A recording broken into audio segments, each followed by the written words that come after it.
கிராமத்தில் பசுமையான தென்னை மரங்கள் சூழ்ந்த இடத்தில் ஒரு ஏழ்மையான பாட்டி வாழ்ந்து வந்தாங்க. அவங்களுக்கு ஒரே சொத்து அவங்களுடைய பேரன் அர்ஜுன் தான். பாட்டி ரொம்ப கஷ்டமான வாழ்க்கை வாழ்ந்தாலும் அவங்களுடைய மனதில் ஆசை மட்டும் ரொம்ப அதிகமா இருந்துச்சு. தினமும் அர்ஜுன் கூலி வேலைக்கு போய் கொஞ்சம் கொஞ்சமா பணம் சம்பாதிச்சு வீட்டுக்கு கொண்டு வருவான். ஆனா பாட்டிக்கு அதிகமா பணம் சம்பாதிக்கணும், பெரிய வீடு கட்டணும், நிறைய நகைகள் வாங்கணும்னு ஆசைப்படுவாங்க.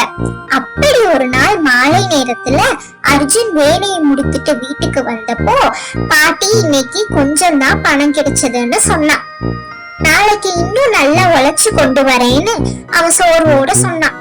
ஆனால் பாட்டி கோபமா எப்பவுமே இதே பேச்சுதான், இந்த பணம் எனக்கு போதாது, எனக்கு நிறைய பணம் வேணும், பெரிய வீடு நகை எல்லாம் வேணும் என்று கத்தினார்கள். அர்ஜுனோட உழைப்பை கொஞ்சம் கூட மதிக்காம பாட்டிக்கு நாளுக்கு நாள் ஆசை வளர்ந்துட்டே போச்சு. அப்படி ஒரு நாள் பாட்டி வீட்டு வாசல்ல உட்கார்ந்து இருந்தப்போ அங்க ஒரு அதிசயம் நடந்துச்சு. ஒரு அழகான மந்திர தங்க கோழி தோன்றியது.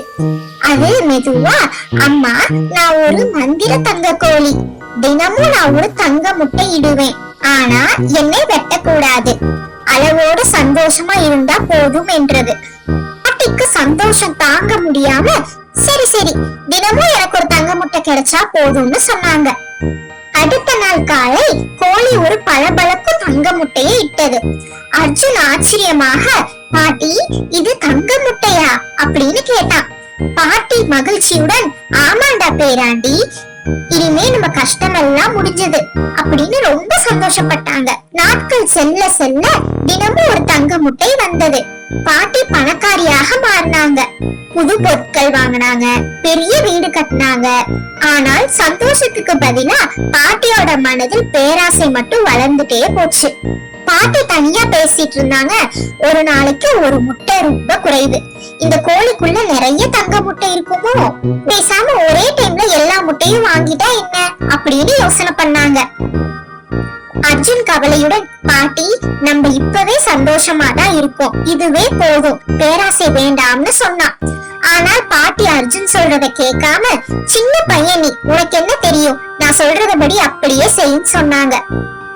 இறுதியில் பேராசை பாட்டியின் கண்களை மூடியது.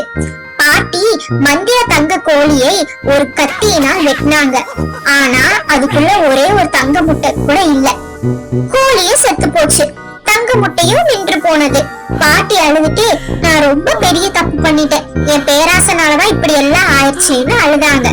சோ குழந்தைகளே, இதுல இருந்து நம்மளுக்கு என்ன தெரியுது? பேராசை பெரு நஷ்டம். அளவோட ஆசை இருந்தா சந்தோஷம் எப்பவுமே நம்மோட இருக்கும். இன்னொரு கதையில சந்திக்கிறேன். இந்த வீடியோ உங்களுக்கு பிடிச்சிருந்தா லைக் பண்ணி மறக்காம சப்ஸ்கிரைப் பண்ணிருங்க. பாய்.